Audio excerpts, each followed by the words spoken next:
I have personalized them a bit, and I'm gonna perhaps go upstairs. I will just.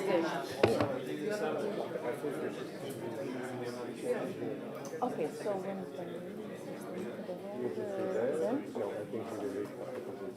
So I will with Vladimir, I will update with what's happened this so. Hey, you arrived finally. Yeah. How are you doing? Well, I just had a couple of things here on Article 6. Oh yeah, okay. So between everything between Article 6 and also damage. Yeah. How did the meeting on Santiago Network go? Were you there? I wasn't there. I tried to get in, but there were so many people, it was impossible. Yeah, I tried the Article 6. I was a bit late this morning. It's crazy this time. Yeah. There's so many people, even the negotiators can't get into the rooms. Exactly. Yeah. It's a bit strange, but good. I saw the way. I need to leave at 2 because we have a call with the other MDBs. But I saw the word finance in the title of this meeting. Yeah, and you are perfectly situated to give an intervention, so please raise your hand, or I will point at you. Yeah. Good. Nothing else. You were there. And I know I met you once. So, Vladimir. hey, Vladimir. But he said maybe I should have changed. Are you still involved in this or you're not involved? Hey, that's all. Thank you for coming. Yes, okay. All right. Yes, exactly. So James wrote the message. Is anyone from the campus doing this? But I don't know how much. This is CDMEB public. I mean, now I'm actively working on a couple of these things. Yeah, okay. Used to be okay. But that's now the finish, and now they have the usual presentation. So tomorrow will be the first time they really ask questions to the guys. And the rest of online, yeah, it's Online. Yeah, kind of online. No, I'm not interested.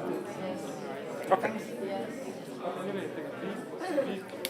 Hello from me, from Dastan, James, and all here. Yeah. Or after the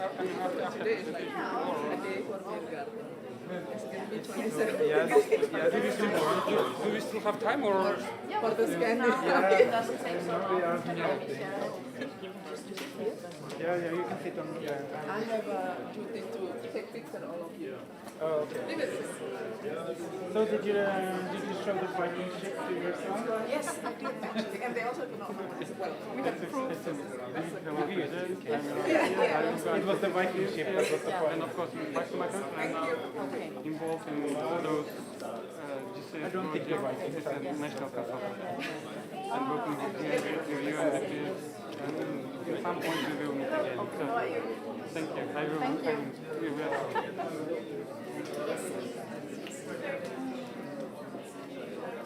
Rosa is in budget. I just follow this meeting in So he should be there because he's such a program that we should be there at least make sure that there is money. Because it's like gathering a lot of stuff that there's no money. It's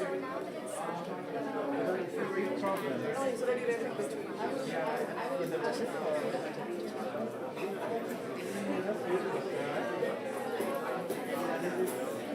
the problem we have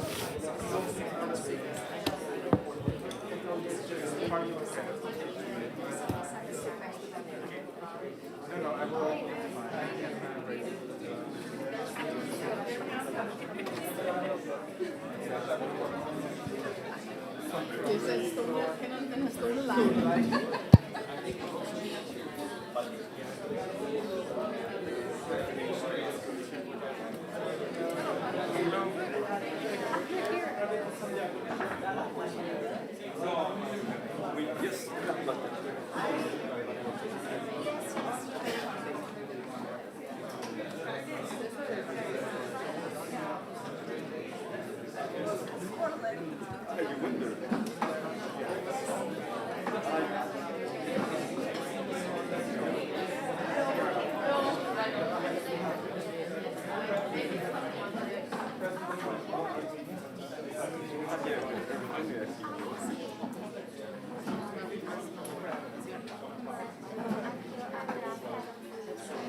Good afternoon, ladies and gentlemen. Thank you for joining us for the Technology Executive Committee side event on technology needs assessment. Most of you know that Secretariat is organizing these side events regularly within SPs or within the Conference of Parties session. We're very glad that we can do this now on behalf of the Technology Executive Committee, who has this activity very strongly embedded in its recent rolling work plan for 2023 and 2027.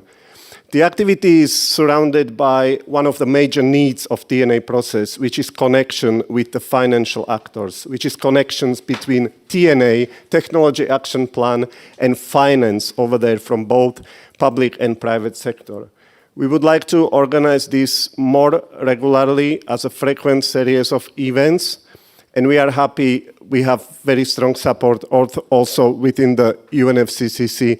As you may see, the panel is full of very interesting speakers.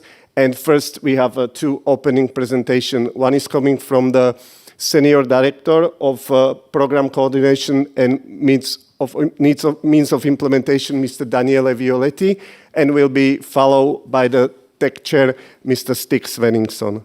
Daniele, please. Thanks, and good afternoon to all of you, and to the Tech Chair and the rest of the panel. Really, first of all, good to see the room full. It's very nice, and I'm sure there are many people online as well. Let me, first of all, welcome you to this side event, connecting the financial actors with the TNA's results. It's a very critical components on delivering technology where needs to be responding to the needs identified by developing countries. But I also wanted to say a couple of words, putting it in the context of this very special year, the year of the first GST, the first global stock take, which is now concluding the technical phase and here in Bonn, and moving into the political one, which will take us to COP28. The GST outcome, of course, we know already that looking backward, we are far from where we need to be. You know, we are having so many gaps in many areas, mitigation, adaptation, but particularly on means of implementation. And technology is one of these areas that, of course, together with finance particularly, needs really to have a change of pace in moving forward. And so what we do hope that out of the GST in COP28, there will be really a new path towards the next GST in 2028, but informing everybody in what needs to be done if we want to stay on track with the 1.5 degrees. And this will be already happening in informing the next round of nationally determined contribution due in 2025, where we do hope that, again, technology will have a very important and critical role in terms of what parties are committed to do, but also in terms of what they need to achieve these results. So this discussion today, and glad to have the real support of the tech in this discussion, really look at how the technology needs assessment can be taken forward. We are having the TNA's work strongly and firmly based in the new work plan for the year 23-27, which is great. And now the question is really how to connect, on the basis of the technology needs identified, those that can provide the resources and support to implement this. Now, there will be several presentations and looking forward to the outcome of this, but it's just to confirm that technology and delivery of technology, it's one of the pillars of responding to the situation now, which is not satisfactory. Much more is needed at scale. And therefore, this, I believe, will be recognized in the response to the GST as we move out of COP28. So wish you a good discussion today and look forward to the next series of events. This is one, as was said, that will be others still in this topic and talking with the financial community to get the results we all look. So good work. Thank you very much. And over to you.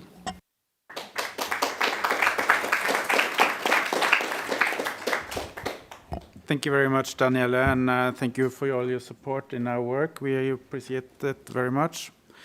Dear friends, innovative climate technologies are necessary for our global efforts to respond to the climate crisis. Their significance has been acknowledged for decades, culminating in the adoption of the technology framework under Article 10 of the Paris Agreement. The framework officially recognizes the integral role of climate technologies in developing national climate plans, for instance. As the impacts of climate change become increasingly visible across the globe, enhancing cooperative action on technology development and transfer becomes even more important. This has also been highlighted and is a clear message coming out of the mitigation work program dialogue that has been happening over the last 3 years, which also my friend Abdul Wahid has been participating in. Danielle referred to the global stocktake to be completed this year, and we hope that it will result, as he mentioned, in an ambitious collective response to the climate crisis in the coming years, including through the revised national determined contributions. The Global Technology Needs Assessment projects funded by the GEF has guided to date more than 100 countries in assessing climate technology development pathways, providing them with measures to mitigate their emissions and adapt to the impacts of climate change. Through the TNA process, national TNA teams develop their TNA and technology action plans for priority sectors, outlining challenges for the key technologies as well as pathways for their successful deployment and uptake. I'm very happy to report from the previous 3 days that many of the countries and parties actively engaging in the dialogue under the mitigation work program highlighted the importance of the technology needs assessment.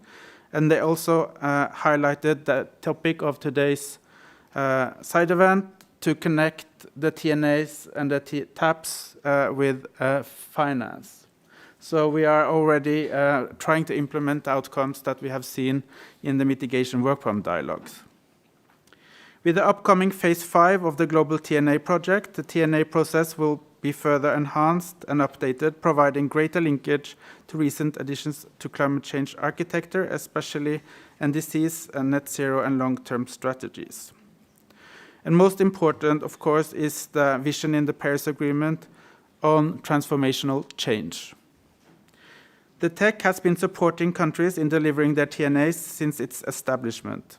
It produces key messages to parties on TNAs, elaborated on linkages between the TNAs and other processes such as NDCs, SNAPs, and also long-term low-emission development strategies. The TEC also monitors and promotes TNA success stories and was instrumental in developing the guidance on technology action plans in 2016. In its recent rolling work program for 2023-2027, the TEC is working on updating the TNA guidance through a gap assessment to be the basis for initiating such an update. This TEC TNA side event with financial actors will share good practices and success stories in financing and implementing TNAs and TAPs, connect the TNA community and financial actors, including the private and public financial institutions, and contribute to building capacity and institutional strengthening to support the implementation of TNAs and TAPs. Thank you very much.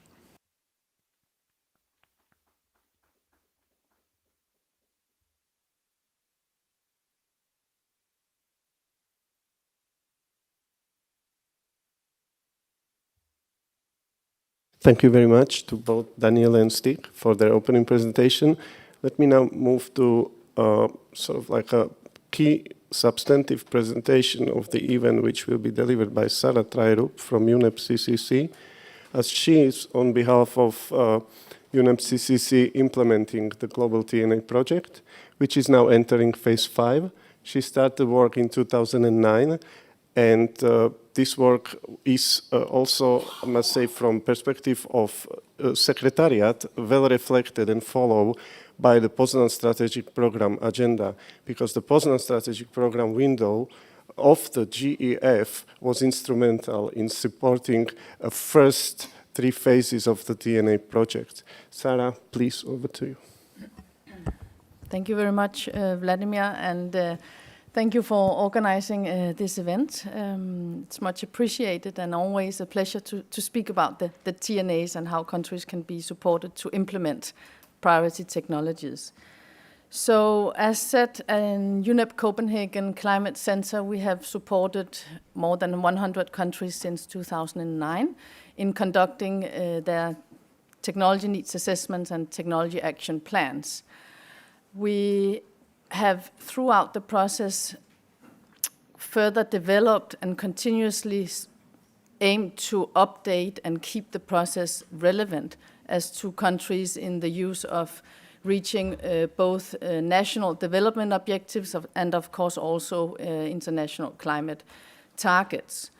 It is a country-driven process that is led by a so-called national TNA coordinator, who in most cases are also the NDE, the focal point for the technology mechanism under the convention.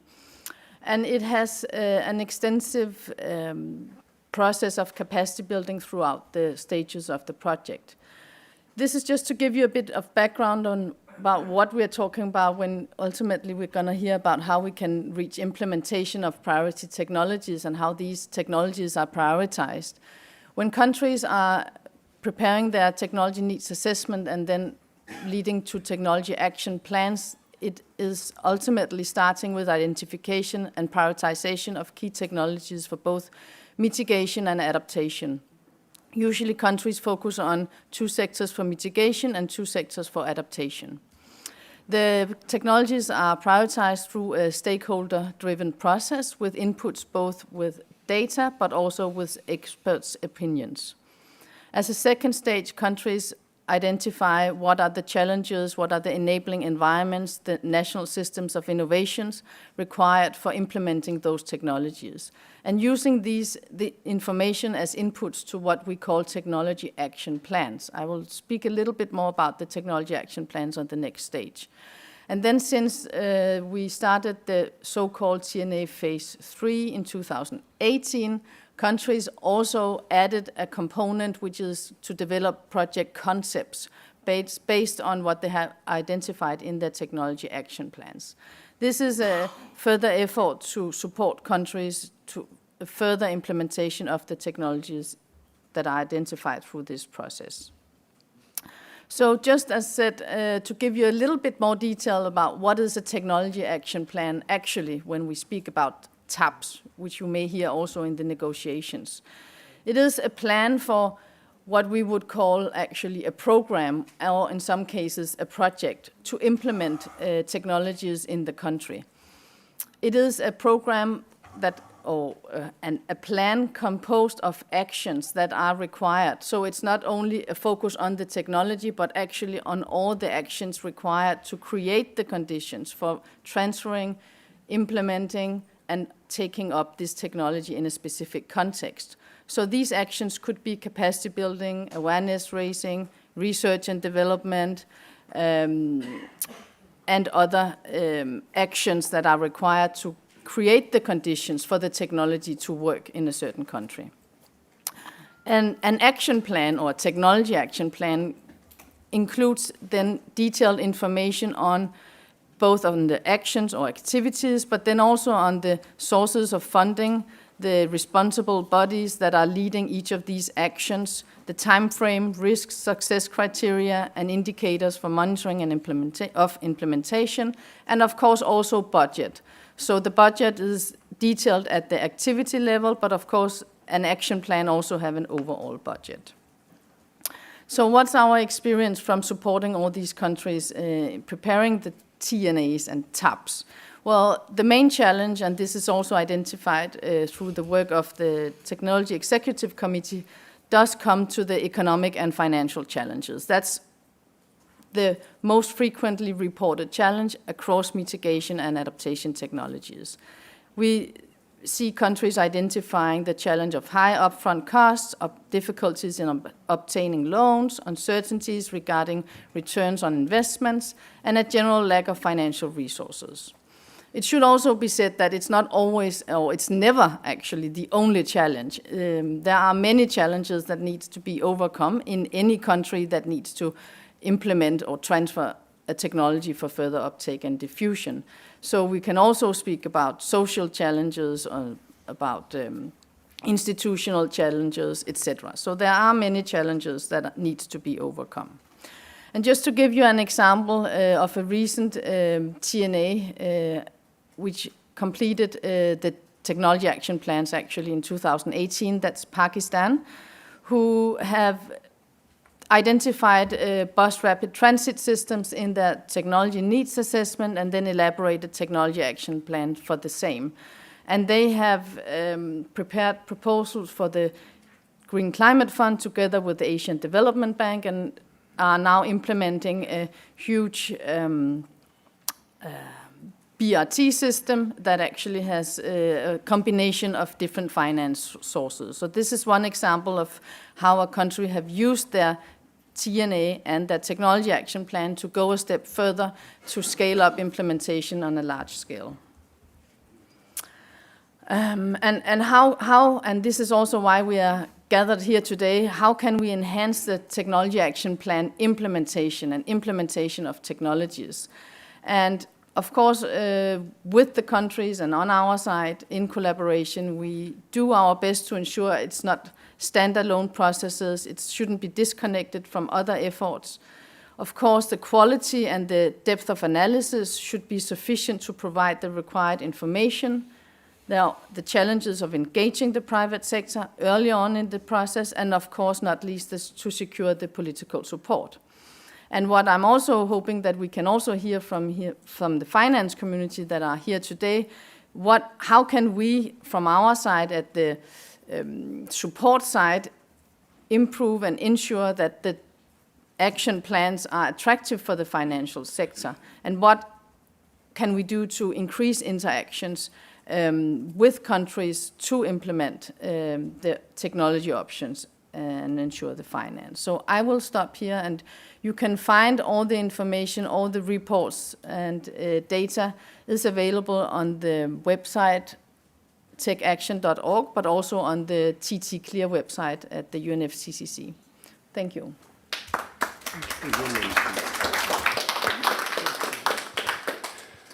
Thank you very much, Sarah. That was the example of how is it to work with country from the perspective of implementing authority, realizing the project. And there will be more countries because I can also step in from the perspective of what we have in requesting in the last conclusions was that more countries are using a star allocation when going for of the JEF when applying for TNA project, which has recently happened with the phase 5.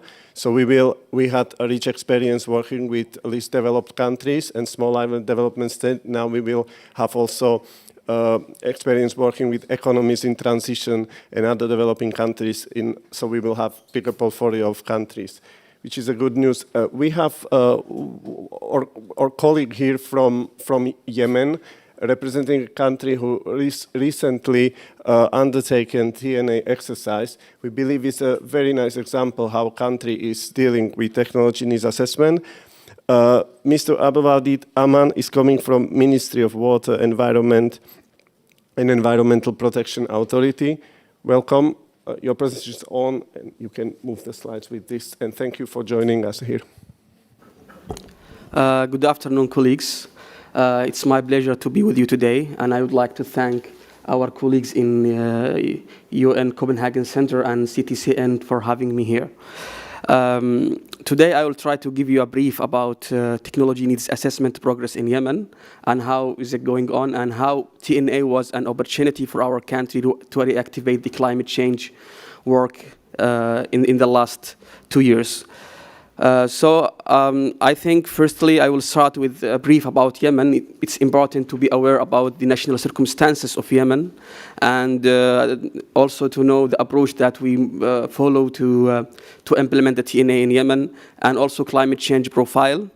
Then we will discuss the prioritized technologies, finally the barrier and challenges that we are facing to diffuse these technologies in Yemen. And then we will speak about the TNA and economic recovery in Yemen. As you see here, Yemen is an LDC country. Unfortunately, in the last 10 years, Yemen has faced a lot of challenges in terms of in political situation and economic situation also, due to the armed conflict. And unfortunately, our socio-economic was affected, and as a result, climate change became not among the most pressing issues in the country. But as I just mentioned, TNA was a very good opportunity for us to reactivate the climate change in Yemen after a long stop for 5 years, because TNA was the first project after 5 years from stopping all the activities related to climate change. Yemen has 5 different coastal climate areas. It's about coastal plains, highlands, high plateaus, and desert, and finally islands.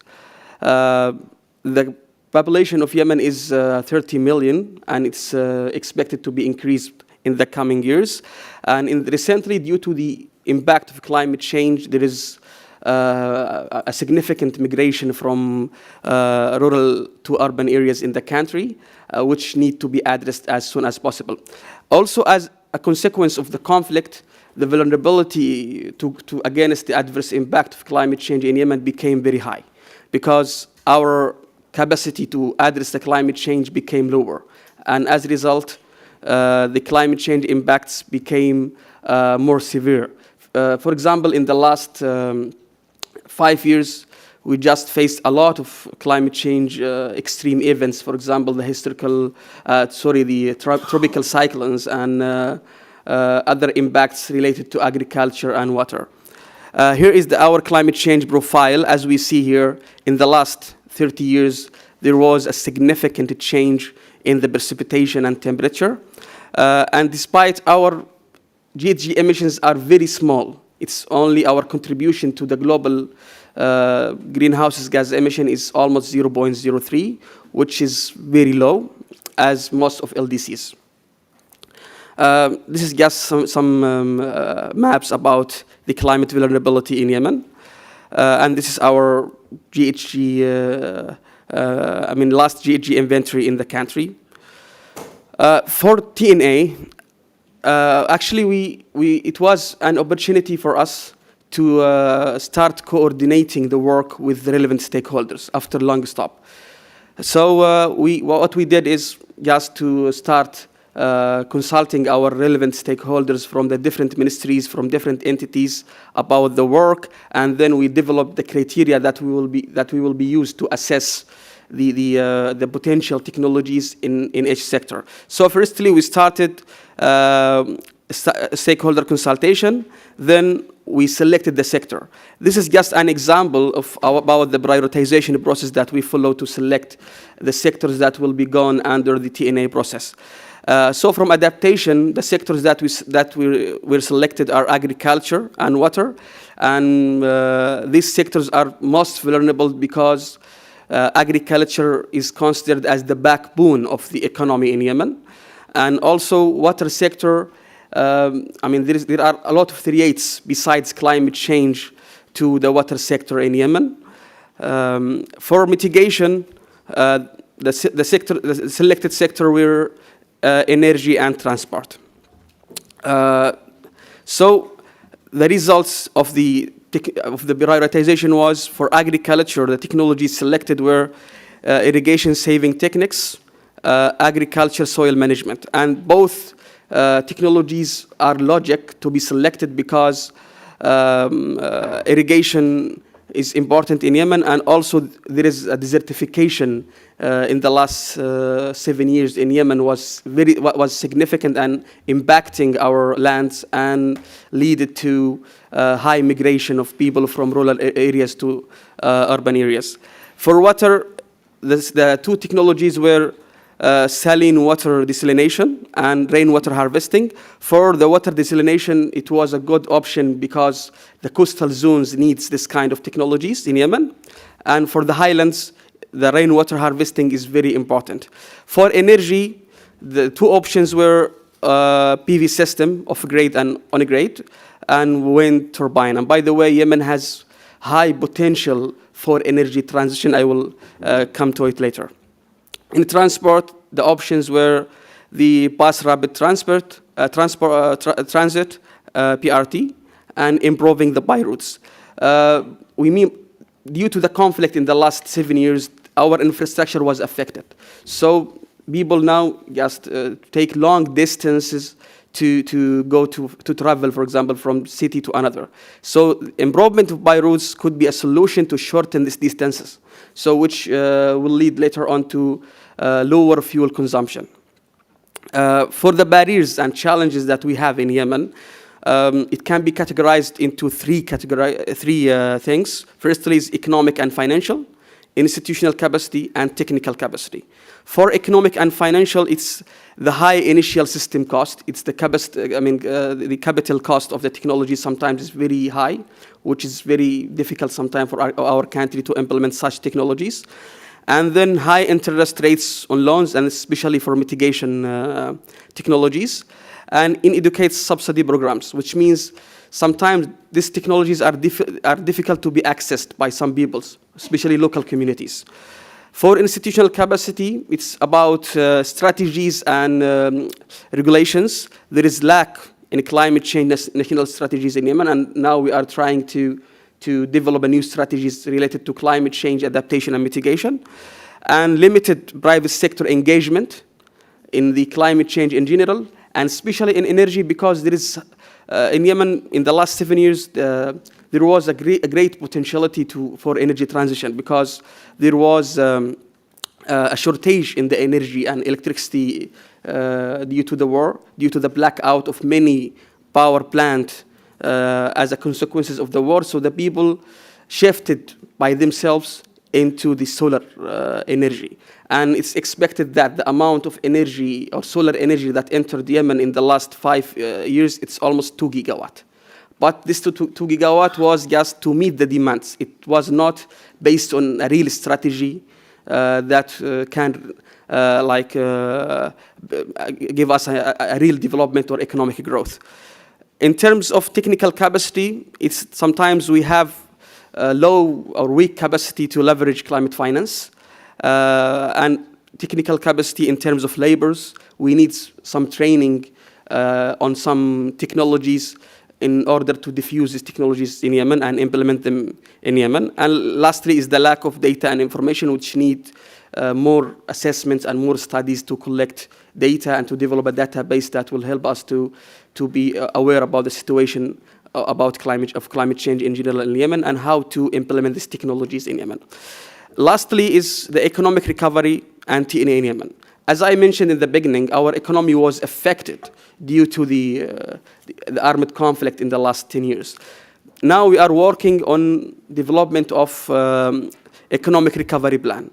And climate change is part of this plan. And there is a plan to mainstream the climate change into this plan. And technology needs assessment was opportunity for us because it gave us, it helped us to prioritize our options in the sector, especially energy, which is the heart of economic recovery plan. So now all the technologies selected in TNA are inserted to this economic recovery plan.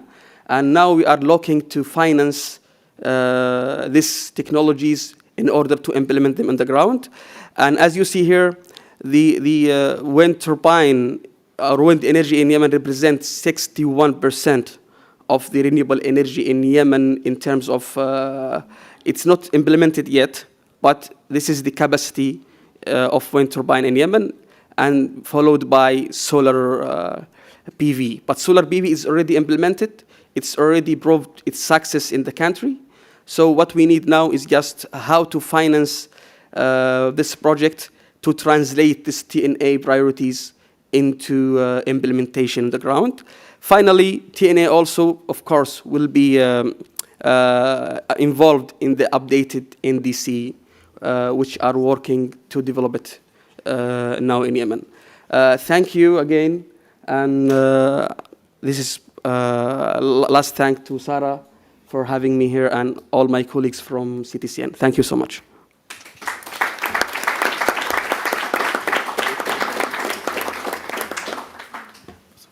Thank you very much for a very comprehensive, nice presentation, which show how the TNA work is embedded in other works in a country and why the TNA has added value for the country, for any other national climate technology-related planning, whether mitigation or adaptation.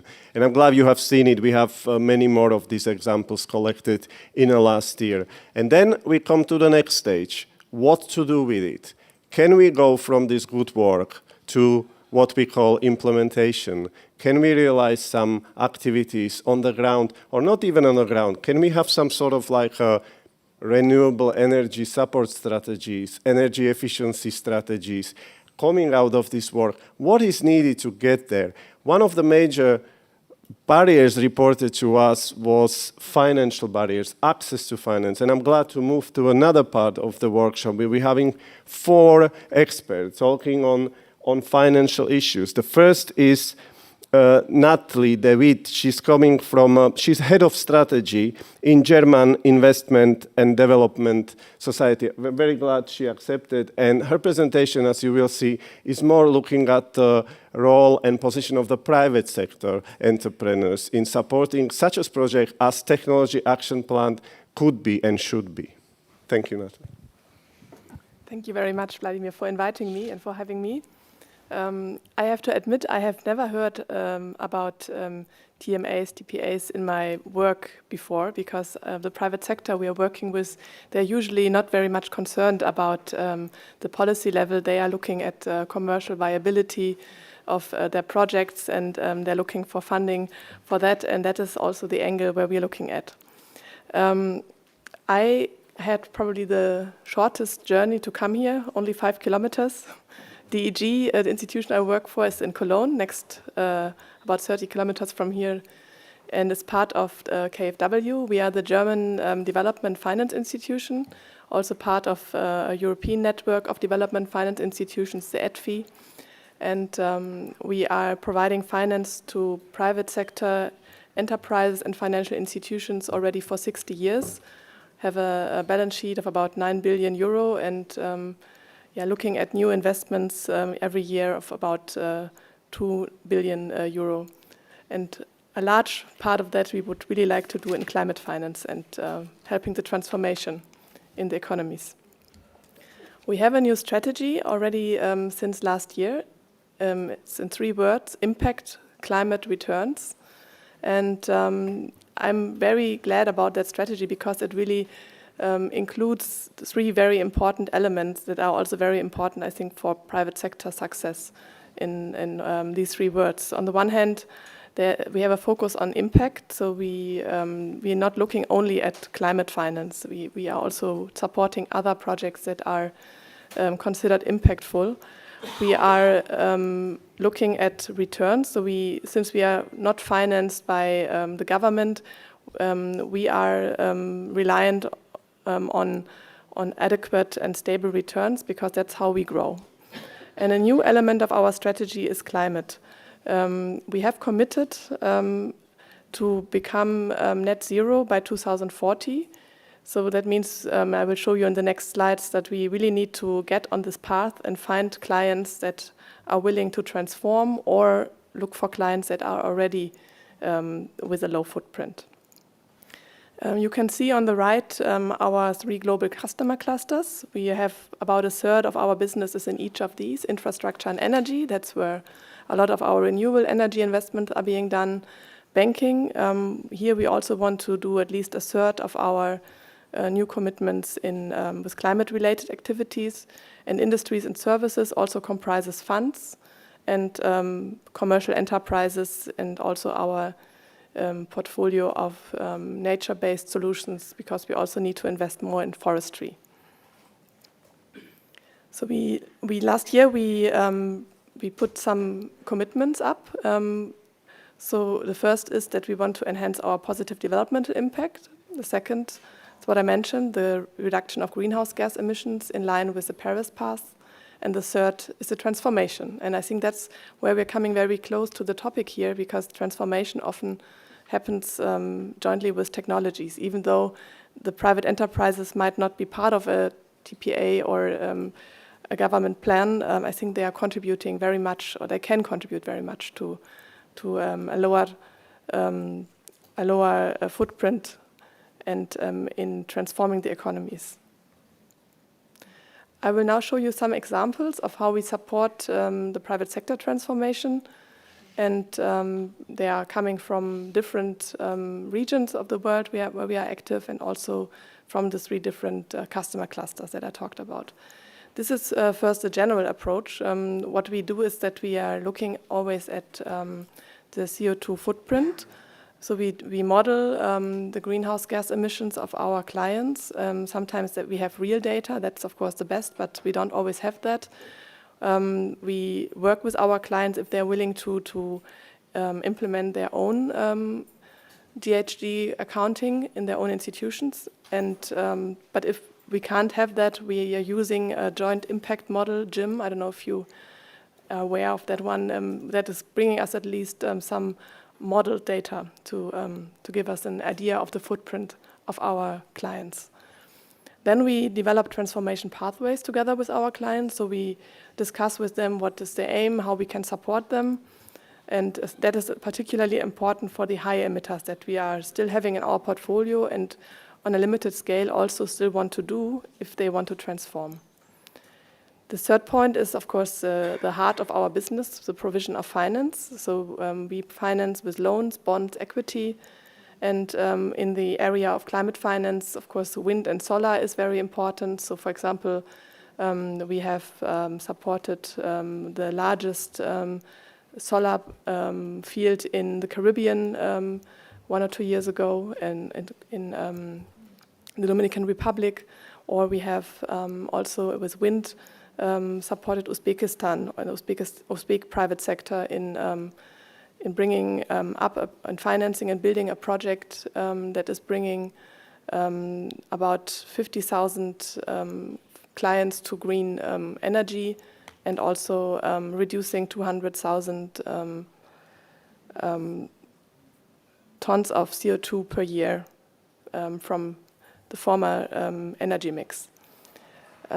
We also work a lot with the financial sector, so we help them to set up programs to promote smaller scale climate-friendly technologies. So these will then not be the large power plants, but rather looking at their SME clients or other projects that are looking for improvements and modernization of their factories, for example.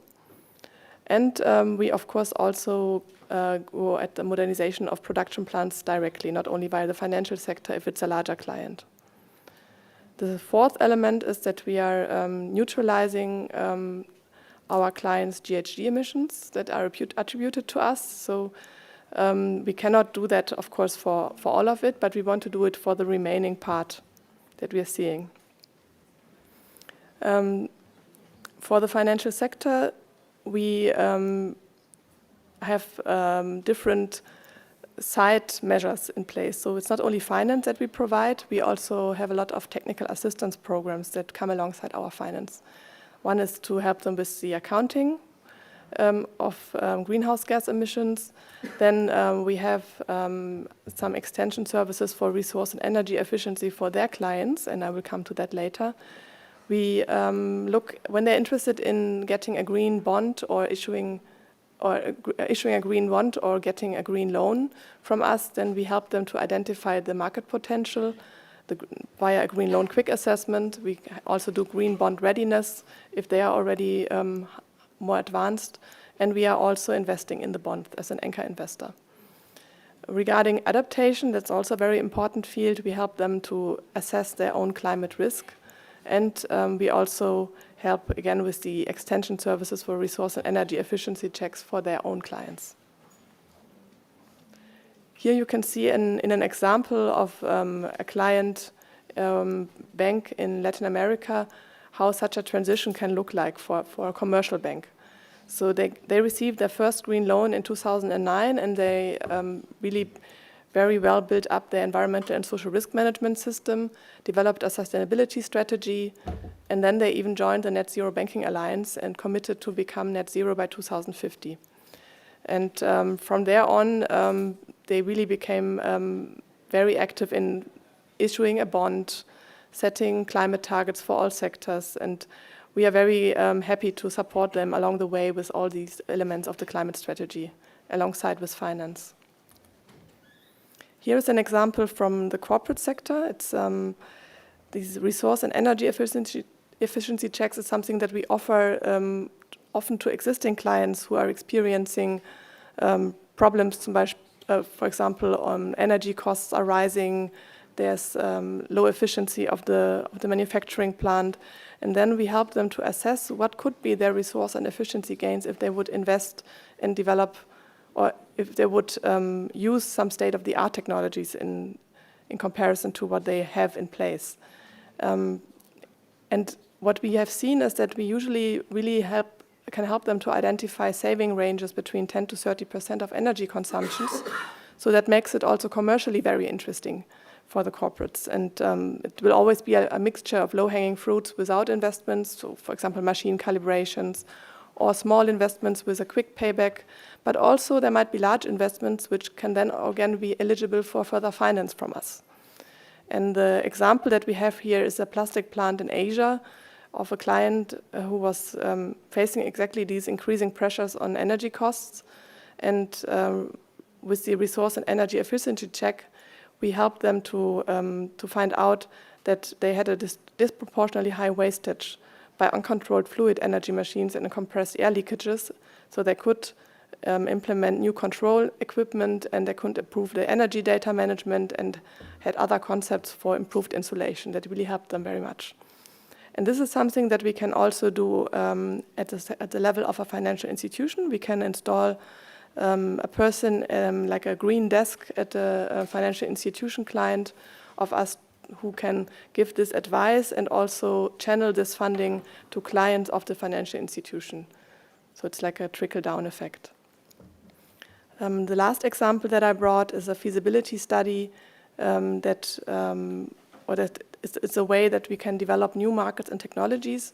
And we did a feasibility study on CO2 neutral methanol production in East Africa.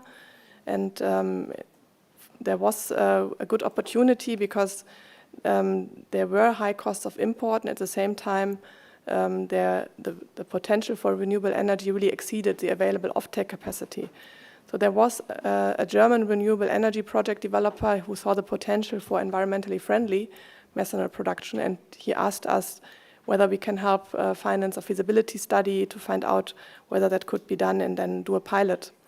And this has also very good developmental effects because it's really a circular economy approach. So the excess energy can be used in the waste gases for the production of the resource-intensive products, and then can be channeled to methanol production. Thank you very much for your attention. And as I mentioned, this is really just a small piece of the whole chain to finance the private sector and help them in their transformation. And I'm very curious to hear more about how, in other ways, technology transformation and development can be developed so that we can find more clients that we can finance and be on track with our CO2 reduction footprint strategy. Thank you very much, Natalie. Thank you for these useful examples. We have also shared a couple of our products, of Technology Executive Committee products, and of the financial guidebook on the work of TNA with Natalie, so she can then study them in peace and come back to us, whether she finds any opportunities for future collaboration or where she finds some issues or challenges to cover and close from her professional perspective. Thanks again. Another speaker is coming coming to us from London, from Climate Policy Initiative, which is an advisory organization with a deep experience in finance and policy. They help governments, businesses, and financial institutions. Baisa Naran. Baisa will present also a couple of case studies which we are dealing with, combining, basically addressing climate change with economic growth. Baisa. Please. Wonderful. Thanks so much for the wonderful introduction, and great to be here, and thank you for sticking with us. So just a quick word on Climate Policy Initiative. So we work in 4 main areas. So first of all, we track the current state of global climate finance, and as well as the net zero finance. Then we provide robust analysis on aligning capital towards climate goals, and then the effective scaling of finance. And then the third element is we design innovative climate finance instruments, which is why we don't normally call ourselves as a think tank, because we're involved in the design of an actual solution itself. So in doing all of these areas, we bring together the right stakeholders in the same room to convene and facilitate leadership and collaboration of many actors. So I just wanted to start my conversation to put some perspective. So globally, there's still a significant gap between the climate finance and what is needed to achieve net zero targets. And at CPI, we have been tracking global climate finance, both for private side, but also the public side. And our latest report showed that the average climate finance reached about 650 billion per year between 2019 and 2020, and our early estimates for 2021 suggest that climate finance reached around 850 billion. And as you can see, there is a very big gap and also a range of how you can achieve net zero, and it all costs differently. So these ranges, of course, based on different studies on net zero, and they use different methodologies, but it's also related to how countries or how different regions choose to reach net zero, choosing which technology. So here, this graph really highlights that it's important to focus on implementation, and we need to do it very fast, particularly technology implementation. So we often hear that a big barrier for implementation is lack of finance, as Vladimir mentioned, and also access to finance. But the truth is, finance is there, right? So the world is not lacking funding. And the current finance flows need to be redirected. There needs to be the right incentives. There needs to be the right policies. And of course, there are a range of different things I can mention. But amongst this is innovative climate financing. So in this regard, CPI is the Secretariat of the Global Innovation Lab for Climate Finance, or we call it as LAB. It's a public-private initiative that operates as an accelerator of innovative finance instruments to drive billions for climate action. So therefore, I want to share perspectives in terms of what worked and very specific angle on innovative finance and you know, the examples of projects that got funding. So first, I want to start with US and India clean energy finance. So roughly 40% of India's solar power target is distributed solar power. So you can think of things like rooftop solar or solar mini grids and things like that. So it's so important to make sure that the energy reaches the underserved population in the country. But the thing is, there's a big barrier that markets are in need of finance, early stage funding. And then they need capacity in terms of project preparation, so which is a big gap. And this partnership specifically targets that barrier. And it's a partnership between US and India, Clean Energy Finance. And it's India's first ever facility to help promising distributed solar projects develop into viable investment opportunities. So what they do here is that it's a keystone of the commitment made between the Indian and US governments to mobilize finance for Indian distributed clean energy projects. So it's very unique that it's a private and public partnership, and it's a private-public financing structure as well. And then there's an element of reusing grants and new financially suitable and scalable approach to renewable energy and energy access philanthropy. And this project has so many wonderful case studies where this partnership helps so many startups to streamline processes. So what I'm saying about streamlining is that things like how to deal with contracts, right? How to do credit screening, and how to even develop business cases. So this facility helps with all of those cases so that those companies can later build capacity and access debt later on. And as a result, 30 out of the 47 grantees already were able to scale their business and access debt financing. So next example is cooling as a service. As the name suggests, it's a pay-per-service model for clean cooling systems. So previous example I gave you was around project preparation, right? So this one is about tackling high upfront cost barrier for investment. So what it does is that instead of consumer buying the whole equipment, what you do is customers would pay per unit of cooling that they consume, and then what it encourages that they would incentivize efficient consumption of the equipment because they're paying for the service, right? So the way it works is that the bank is the owner of the equipment, as you can see in the scheme.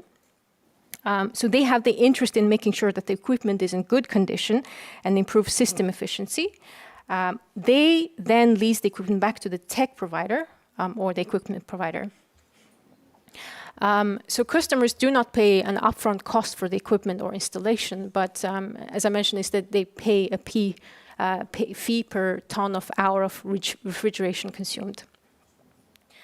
So this is another very interesting example of how to innovatively approach incentives, risk and returns between different parties and make it really work for our planet. So now it's another example, it's a final example I have here, is that it's an example of tackling high cost of capital, but also addressing perceived risk. You know, I think you may have heard about perceived risk of investment from private sector. So this is an example of innovative finance in Indonesia for energy efficiency, which is currently at the design process. So the thing about Indonesia, it's the second largest energy efficiency market in the Southeast Asian region. And the central idea here is that it's about using grant money as a guarantee instrument such that it can improve confidence level of potential clients to implement energy efficiency projects, but also banks can also have a confidence that there is a validity and effectiveness of this financial scheme. And finally, I just wanted to quickly mention that CPI has been supporting this project since 2014.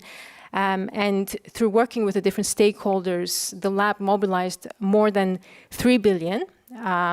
And that one focuses on feasibility and design and piloting stage of ideas. But more recently, CPI, together with Convergence, launched a catalytic climate finance facility. And this is a critical next step to the solutions to achieve scalability. And it aims to be an ecosystem builder and play a key role in mainstreaming climate action, with an emphasis here on gender responsiveness and local capacity. And just to let you know that the applications can be submitted through Convergence website by June 9th and will be reviewed on a rolling basis. Thank you very much.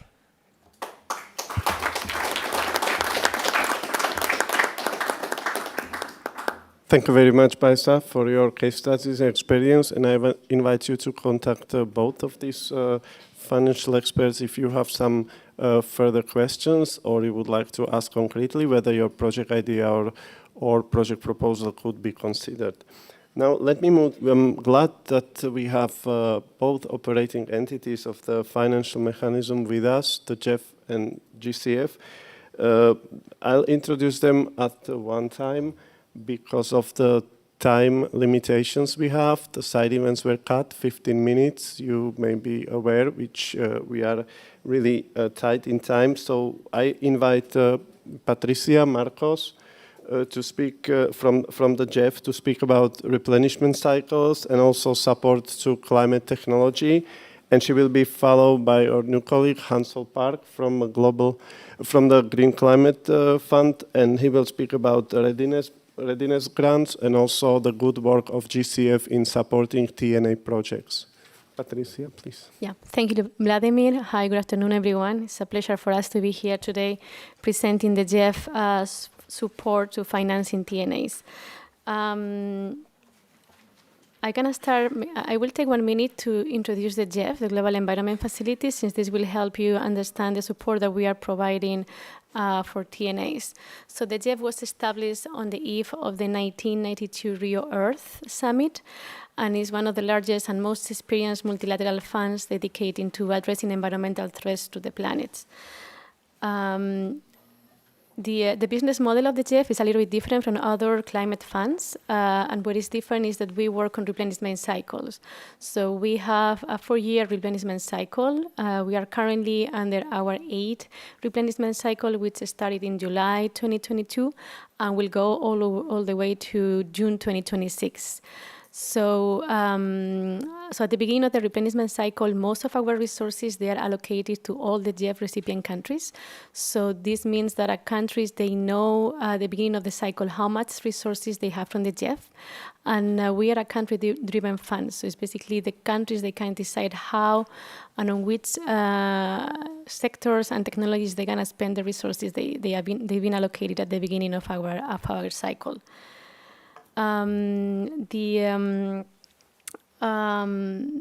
This is what we call, the resources that each country receives is what I think Vladimir was mentioning before, the STAR, which is the System for Transparency Allocation of Resources. So this is the national allocation that each country has at the beginning of each cycle. And sorry that I get into our internal structure, but I think it's important for the slides that I followed this one.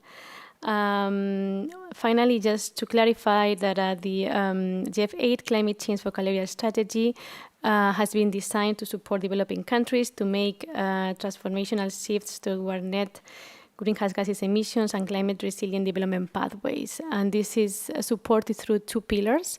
And one of the pillars is entirely devoted to promoting innovation and as well as technology development and transfer. So we do have a pillar dedicated to technology development and transfer. maybe also highlight, based on the discussion we have with my panel colleagues here, that private sector continue to be one of the key priorities for the GEF in the new GEF 8 strategy for promoting technology development and transfer, particularly through our blended finance window. So what has been the support that GEF has provided to climate technologies? So support to climate technologies has been a cost-cutting priority for the GEF since the establishment of the GEF in 1992. And so far, more than $4,000 million have been channeled to climate technologies. 50% of these resources have been focused primarily on renewable energy and energy efficiency, but we have also supported other technologies such as clean transportation and also climate change adaptation related ones. And as I mentioned before, we are a country-driven fund. Countries, they can decide how to spend the resources that they are given at the beginning of our cycle. And with this introduction, I'm going to dive into the TNAs, the support that the GEF has provided to TNAs along since our inception. So we supported the first generation of TNAs. I don't know if you're familiar, but those were really simple assessments that usually they did not include. They were missing a barrier analysis. They were missing the identification of enabling frameworks for technology transfer, and they were, most importantly, they were missing the technology action plans that my colleague Sarah from UNFCCC was mentioning before. This first generation of TNAs were supported by the GEF up to 2008, and we supported a total of 92 countries. So from 2009 onwards, we've been supporting the second generation of TNAs. Those are more complete assessments which have the technology action plans, or TAPs, that were mentioned before, were introduced before by Sarah, as a key element of the TNA. The second generation of TNA has been supported through the Global TNA project that was also introduced earlier by my colleagues, and we have supported a total of 93 countries with more than 23 US million in GEF resources. The Global TNA project has been implemented in phases. It has so far 4 phases, and well, you can see there the number of countries, but maybe I will stop to highlight that the TNA Phase 3 supported a total of 23 countries, all of them least developed countries and small island development states. And this phase approach has been really helpful in learning from previous experiences and providing lessons learned, and as well as best practices for countries. And also it helped providing a tailored support to countries based on their needs and whenever they were ready to conduct their TNAs. I think someone mentioned it before, but we are also really happy to inform that Phase 5 of the Global TNA project has been submitted to the GEF for consideration by the GEF Council in June 2023. It's going to be I think the 3rd week of June. We are having our biannual council meeting, and this will be one of the projects that will be considered by our council. So this latest phase of the Global TNA project, Phase 5, comes with has 17 participating countries, and will provide more than 5.6 million in GEF resources just for the development of TNAs. Of course, it will build on previous phases from the TNA and targets 2 types of countries. The first, it will target countries that have already conducted a TNA in previous phases, but they want to update or reprioritize their technologies, conduct new assessing market conditions and enabling frameworks, and developing revised technology action plans with inputs to policy and implementable projects. We have a total of 12 countries under this category of countries, and all of them, they are using their STAR allocation, the national allocation that I was mentioning at the beginning of my presentation. And the second category of countries are those countries which have never conducted a TNA before, but they want to conduct one. And we have 5 countries. All of them are either least developed countries or small island development states. And as I was mentioning before, this project is being considered for the next June Council, June Council at the end of June. And I'm gonna end my presentation by providing a few highlights from the GEF. TNAs have informed the development of some of the GEF climate technology projects. Unfortunately, not all the projects we receive, they do provide information on whether they have been informed by a TNA or not, but we do have a few cases like that. And for instance, I would like to highlight Cambodia. Cambodia developed a TNA in the first phase of the global TNA project.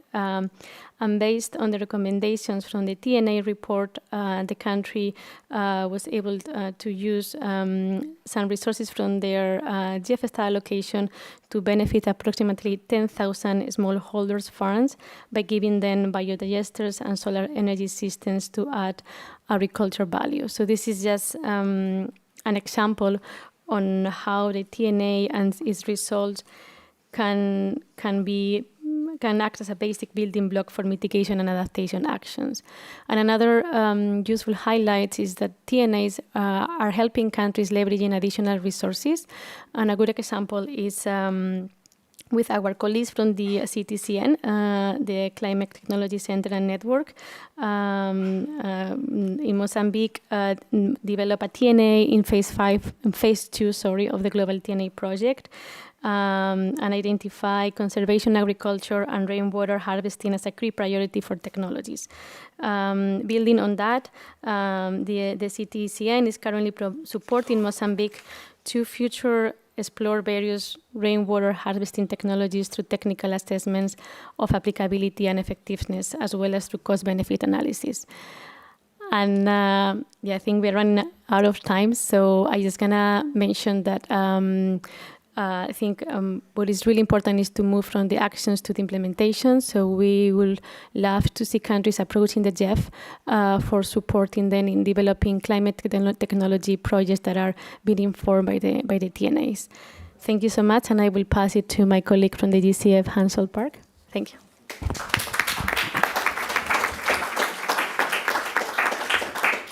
Thank you very much, Patricia, and thank you very much to organizers for inviting GCF to this special event.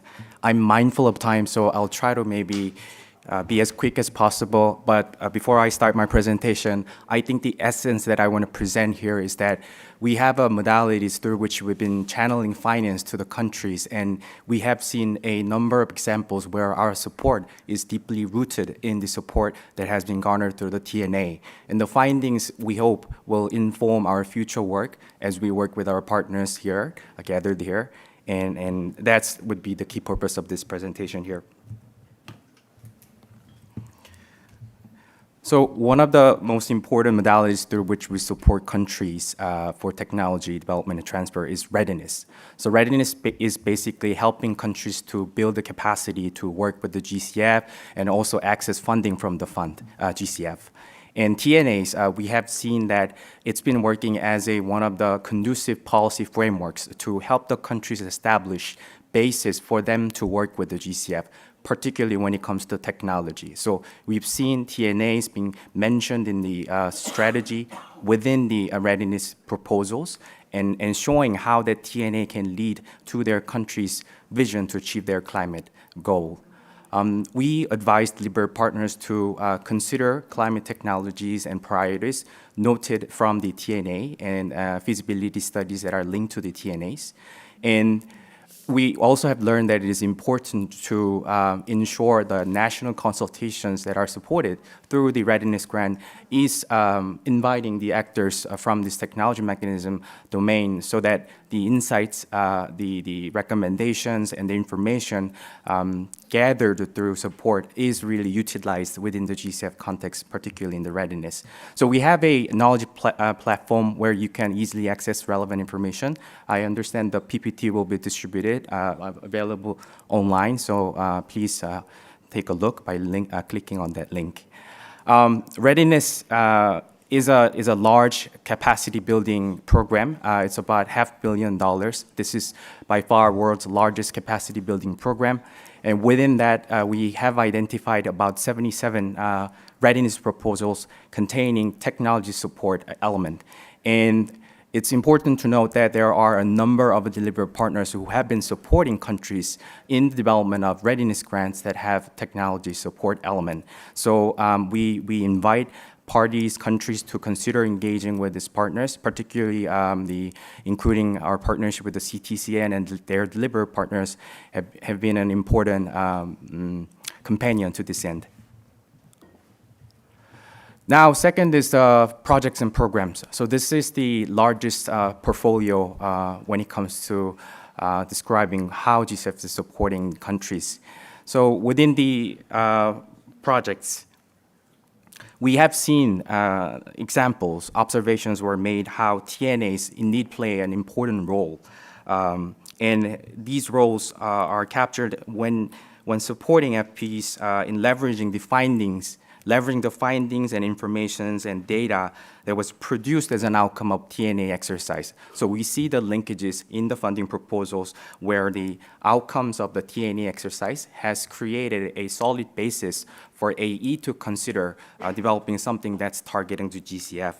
I brought some examples towards my end of the presentation, and hopefully that will showcase and illustrate how we are achieving that goal.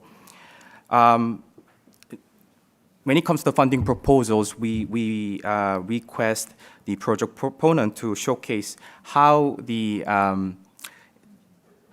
national strategies, the strategic context under which FP is being developed are captured and aligned with the national visions as illustrated in the TNAs, NDCs, and NABs, and etc. So there is also that linkage where we see visible connection between the two. We also have seen the examples where AEs and countries use TNA recommendations as a means to identify and apply best practices. Again, very important insight to share here. The templates that we ask our accredited entity to use when they're developing funding proposals for us, it actually has a specific provision asking them to elaborate what is it that they're going to achieve through this funding proposal in the context of technology transfer and development. So we have a database, a large database of approved funding proposals, and you'll notice that each of them has that specific provision table where you'll be able to understand that GCF, through this funding proposal, is helping countries to achieve that technology goal. In terms of quantum, so we have this internal taxonomy tool just to learn for us what is it that we are doing within the portfolio. And it's still an internal tool, but what we find by using this tool is very interesting, that approximately 74% of GCF support has at least one or two components related to technology development transfer. We also use COP report, and you will find that there is a very resourceful references and information showcasing what is it that GCF is doing for this particular topic. So I also invite you to please have a look at our COP report. The latest report will be also available soon for the next COP. And there you'll also see what has been the progress that we made within the current reporting period. So here are some examples that I wanted to share, maybe without going into detail. Maybe what I want to say here is that TNAs have indeed been used as a means to identify areas where the funding proposals should focus, and especially the recommendations and the findings of specific technology use. AEs do consider those and come up with a funding proposal, and components actually include them. So I think that's one important finding. Second is, I have my colleague coming from JEF, but we have this initiative called Enhancing Complementarity and Coherence, and its aim is to ensure that the support that we're providing as a financial institutions under the UNFCCC is creating a synergistic impact. And you will see that some of the funding proposals approved by our board having TNA element has a very good exposure to really using the notion of enhancing complementarity and coherence by working with different climate funds. So from that perspective, this is important. Lastly, I think I said it in my earlier presentation, the findings and the recommendations coming from the TNA exercise has indeed been used as a way to identify best practices that can really enrich our support through the projects. Thank you very much.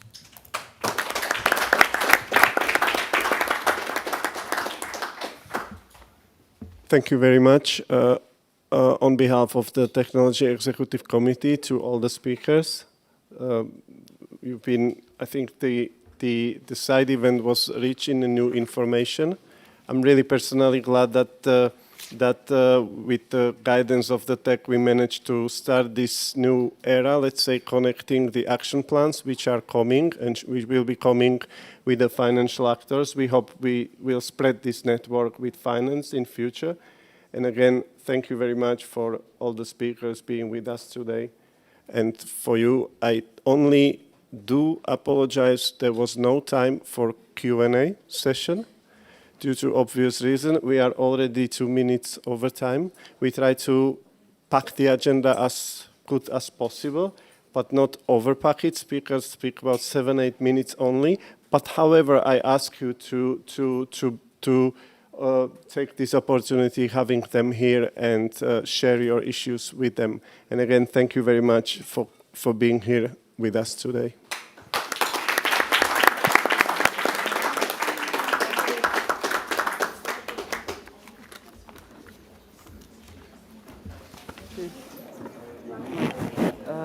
Can I give you my card? Because, you know, KfW has some projects in Yemen. I'm with DEG. I'm a subsidiary of KfW. Okay. So they are our shareholder. Okay. But do you have the contact with KfW? No. Something I hope I still manage. Thank you. Can you just scan my code? Can you just scan my code?